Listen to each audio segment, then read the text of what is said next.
YouTube, welcome back. It's your host Chase, aka Larry. We're back with another episode of The Cross. We got episode 4 going out later this week. Hope you guys had a great weekend, everything like that. Hope you guys were safe and things like that. And you have a great start to your week so far. You guys will probably see this later in the week, but I hope you guys are doing well as always.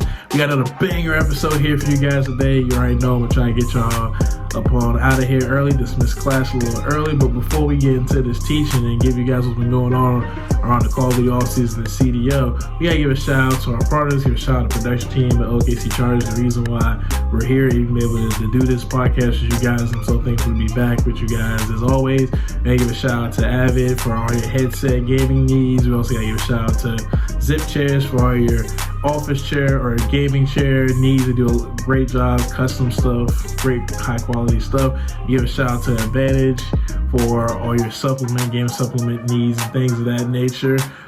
But further ado, before I get into the video, I'd like you guys to like, comment, subscribe down here on this video if you like the content for today, or you just love what we do here on The Cross as a whole, and you're looking forward to upcoming content and things of that nature. So let's go ahead and get into it. We're going to break down about 5 points today.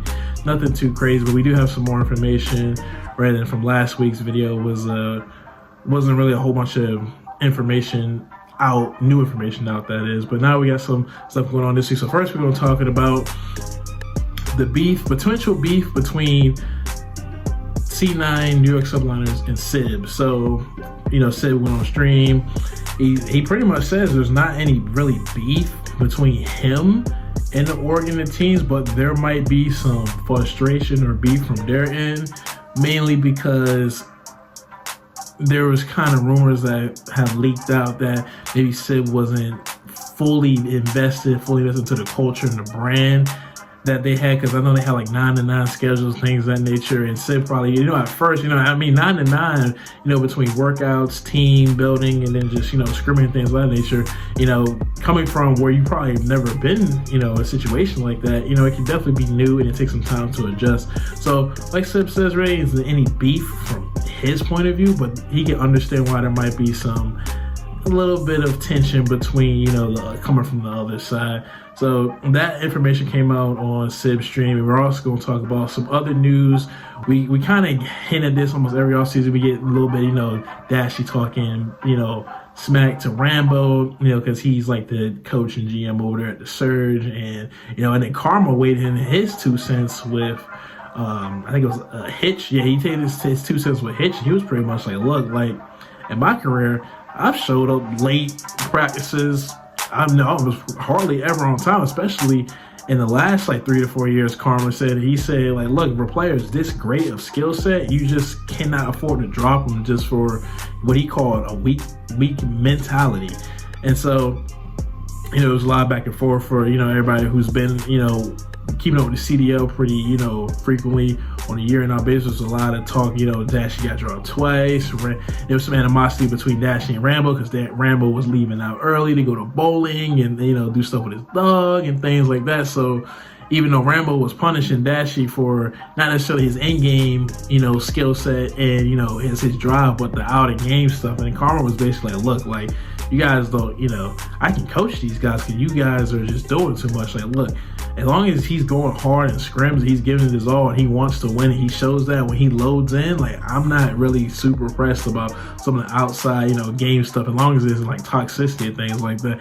And what also helped Karma a lot is just Kenny. Kenny's always been a leader no matter what team he's on. And so him being the anchor leader in terms of being able to keep the boys, mentally together and, in-game, out-of-game is a huge asset that I think a lot of people underlook into bringing, Kenny on in this past offseason. A lot of people say, they need more firepower. Kenny's, it's not going to work, things like that. And I was like, but, they need an IGL because Ghosty was gone now. And so Kenny's really stepped into the perfect role for him, as an AR and a leader and things of that nature. So it was just a great fit after all. And I think we'll be, one of the favorites this upcoming year in terms of Black Ops 6, was competing for multiple titles and probably another championship, to be honest.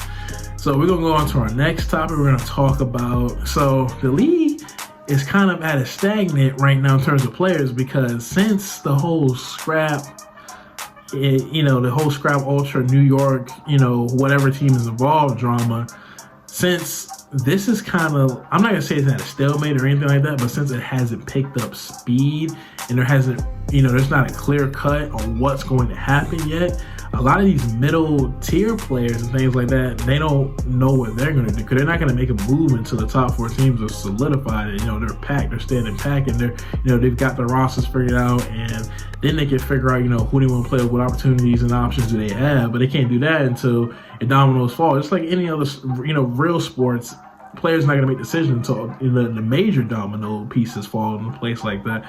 And so what also makes it, they have that going on.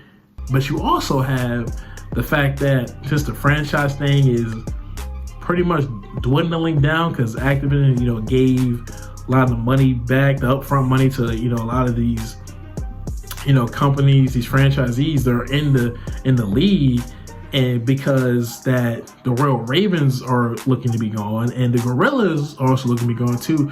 I guess that's and as a viewer, it's a good thing, because the minimum teams in the league that really didn't care for doing a whole lot besides the minimum or leaving the league. But the problem is now these players who were occupy those 8 spots, or however spots, they have to wait until these old teams get their, spot.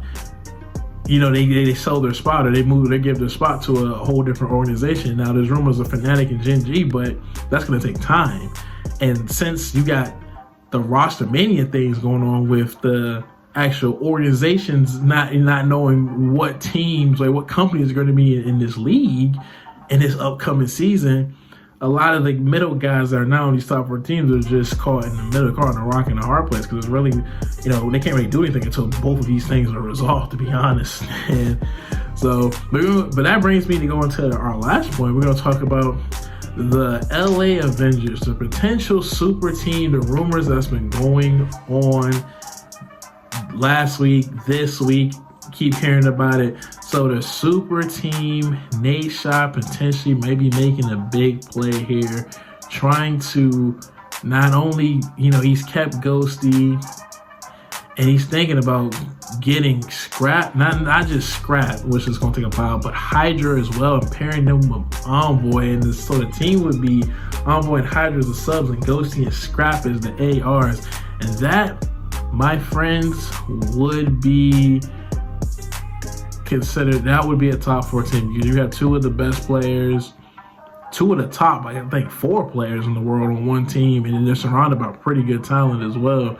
So that would be a super team formed in LA under the Thieves, and that would be crazy, because it's going to take on, like, for most people, what people have said around the community, it's going to take at least 70, it's going to take at least 750,000, probably $1 million to be able just to buy out, between the buying out of Envoy, Scrap, and you got to figure out how to get Hydra too. It's going to cost $1 million plus just to get these guys bought, and then to sign them to a contract, assuming they're taking massive pay cuts, it's going to be almost another $1 million. So they're talking about the Thieves will have to come out of, like, this season alone, the Thieves will spend about $2 million in this investment. And if the Thieves were able to pull this off, Nate Shot and 100 Thieves will be able to pull this off, this would go down as definitely one of the top moves in Call of Duty, in terms of, especially if this team turns out to do what we think it would do on paper,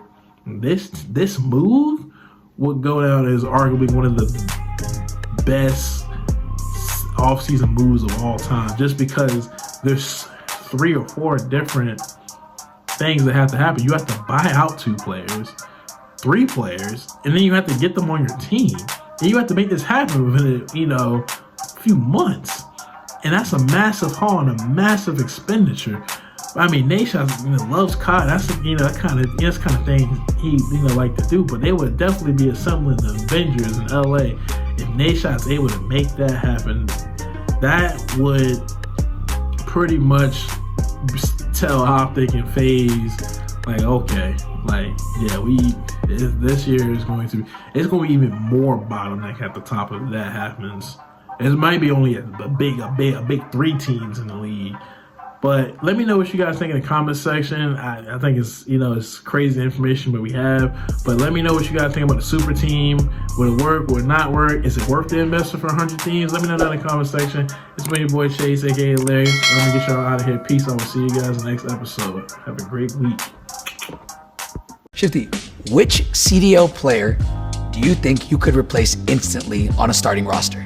I'm off with go big, go home. Give me Pred. Pred?